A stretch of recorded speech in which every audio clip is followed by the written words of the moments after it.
5th of October. It is 8:30 in the morning, and I am Rich Benfield, bringing you your daily cyber briefing. In the news today, we have hundreds of malicious Python packages found stealing sensitive data. Evil proxy phishing attack strikes Indeed, targets executives. We have malware-infected devices sold through major retailers. And police issue quishing email warning. And we also have Apple fixes the 17th zero-day flaw, which is currently exploited in attacks. And finally, Atlassian Confluence zero-day CVE actively exploited in attacks. So, hundreds of malicious Python packages found stealing sensitive data. So there's been a malicious campaign that researchers have observed growing more complex over the past 6 months or so. It's been planted on open source platforms and has been pushing out hundreds of info stealing packages that counted about 75,000 downloads.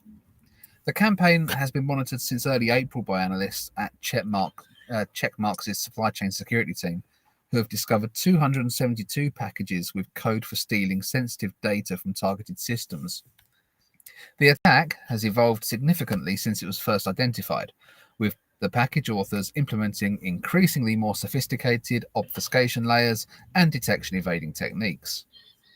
The researchers say they're starting to see a pattern within the Python ecosystem starting from early April 2023. One example provided is the initpy file, which loads only after checking it's running on a target system and not in a virtualized environment, a typical sign of a malware analysis host. Once it launches, it targets the following information on the infected systems: antivirus tools running on the device, task lists, Wi-Fi passwords and system information, credentials, browsing history, cookies and payment information stored on web browsers, data in cryptocurrency wallet apps like Atomic and Exodus, Discord badges, phone numbers, email addresses, and Nitro status, and even Minecraft and Roblox user data. Additionally, the malware can take screenshots, steal individual files from compromised systems, such as desktop pictures, documents, music, videos, and download directories. The victim's clipboard is also monitored constantly for cryptocurrency addresses, and the malware swaps them with the attacker's address to divert payments to wallets under their control. So that's one to watch out for, isn't it? Not great, is it? So, evil proxy phishing. Here we go. Evil proxy phishing attack strikes Indeed, targets executives. A new evil proxy phishing attack has taken aim at the job search platform Indeed, while focusing on executives in various industries. Menlo Labs, a cybersecurity research team, brought this discovery to light in an advisory published on Tuesday, where they unraveled the intricate workings of a campaign that began in July and persisted into August 2023. This sophisticated attack leveraged the phishing kit known as Evil Proxy, which functions as a reverse proxy, enabling it to intercept requests between users and legitimate websites. Notably, Evil Proxy showcased the ability to harvest session cookies, rendering it capable of bypassing MFA. The primary target of this malicious campaign appeared to be organizations based in the United States, with the attackers cunningly exploiting an open redirection vulnerability on Indeed.com. The research revealed a particular focus on execs, especially those in the C-suite within sectors such as banking and financial services, insurance providers, property management, and real estate and manufacturing. The attacker's infection vector involved phishing emails equipped with deceitful links. Upon clicking these links, the victims were directed to counterfeit Microsoft online login pages, as you've no doubt seen a million times before. The research was conducted by analysing data gathered from EarlScan, PhishTank, and VirusTotal feeds. So again, the standard things apply on stopping the evil proxy phishing attacks. So it's all about user education, awareness and training to recognize phishing. Use phishing-resistant MFA, such as FIDO-based authentication. Verify the target URLs, so ensure that they're the legitimacy of those, rather than just assuming that they're safe. And of course, apply real-time protection. Next, malware-infected devices sold through major retailers. Human Security has exposed a significant monetization method employed by a sophisticated cybercriminal operation. This operation involved the sale of backdoored, off-brand mobile and CTV, that's connected TV, Android devices through major retailers, which had originated from repackaging factories in China. The scheme, known as Badbox, deploys a Triada malware as a backdoor on various devices such as connected TV boxes, smartphones, and tablets during the supply chain process in China. Human's Satori Threat Intelligence and Research Team observed more than 74,000 Android-based mobile phones, tablets, and CTV boxes showing signs of infection. These infected devices can steal personally identifiable information, PII, create fake messaging and email accounts, and execute various fraudulent activities. Even after a factory reset, Badbox-infected devices remain compromised as the malware connects to a C2 server on first boot. Badbox's ability to infiltrate devices sold by trusted e-commerce platforms and retailers makes it particularly dangerous. This backdoor operation is deceptive and dangerous because it's nearly impossible for users to tell if their devices are compromised, commented Human Security's Chief Information Security Officer Gavin Reed. Of the devices Human acquired from online retailers, 80% were infected with Badbox, which demonstrates how broadly they were circulating on the market. So, here's the thing. This is all off-brand kit, okay, from China. Now, I would hope that that the listeners out there are obviously smart enough to recognize the risks with off-brand kit. Everything from quality control through to, well, malware infections. So, advice, obviously, from this end is if you are looking for a bargain, don't push yourself to the extent where you're buying off-brand kit.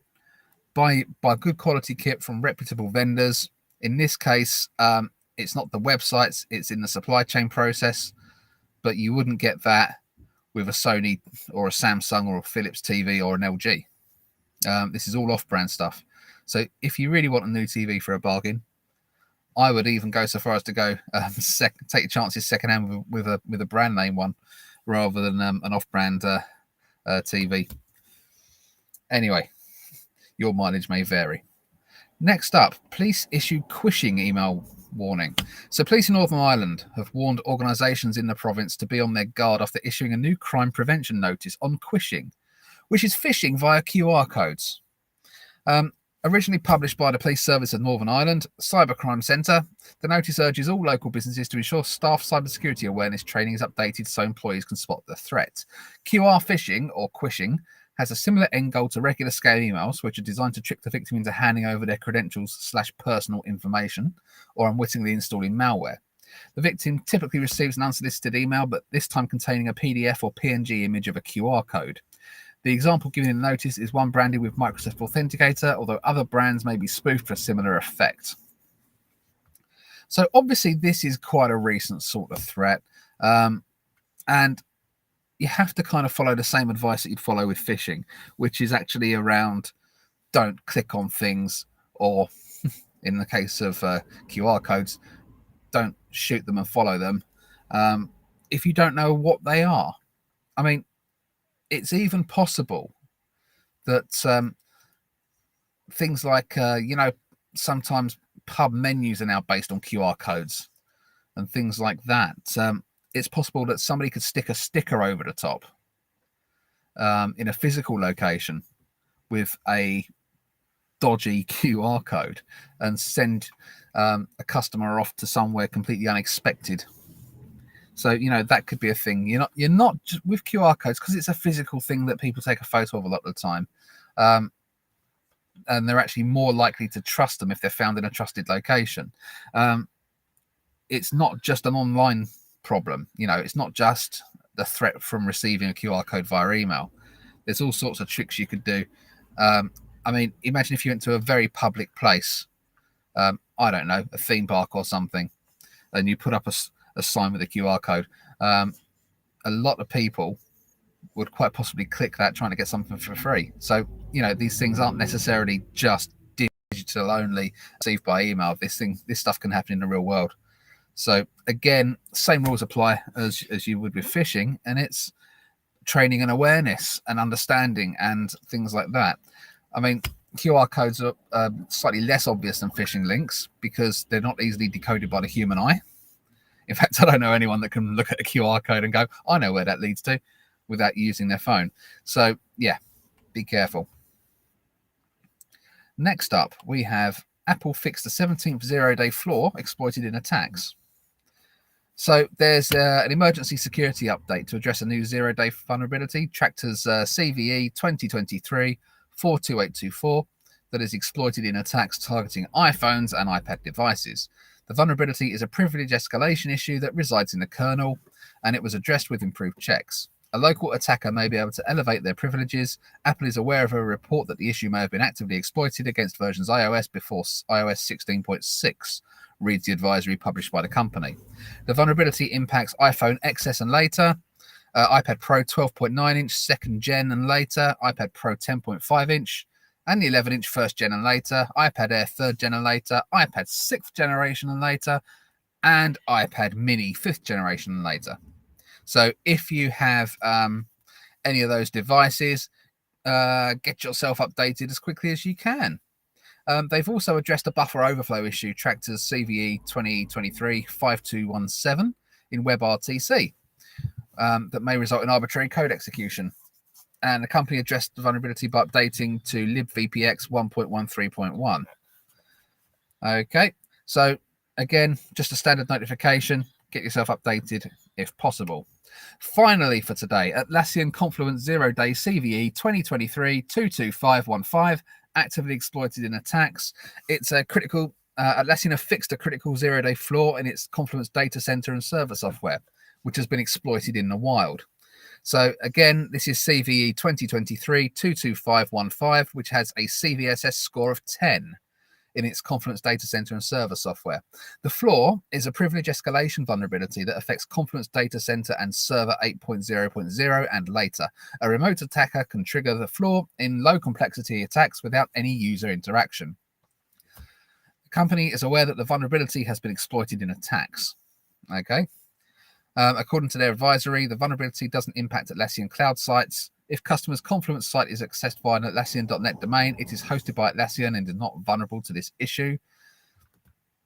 Okay, so if admins are to upgrade their Confluence instances as an interim measure, the company recommends restricting external network access to them. So if you can't update with the latest patches, then you should limit network access to them. Atlassian also recommends mitigating known attack vectors for this vulnerability by blocking access to the /setup/star endpoints on Confluence instances.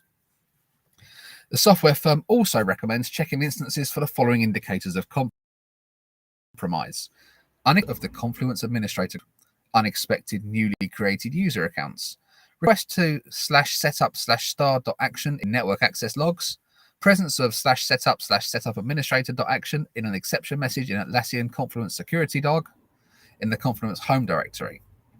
In September 2022, threat actors were observed targeting unpatched Atlassian Confluence servers as part of an ongoing crypto mining campaign.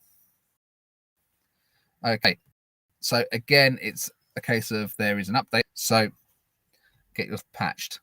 And that is it for today's daily cyber briefing. Again, I'm Rich Benfield, standing in for Stephen Ridgway. Thank you very much for listening to me ramble. And as those trendy YouTubers like to say, like, share, and subscribe. And of course, feel free to comment on all the socials. Thank you very much indeed.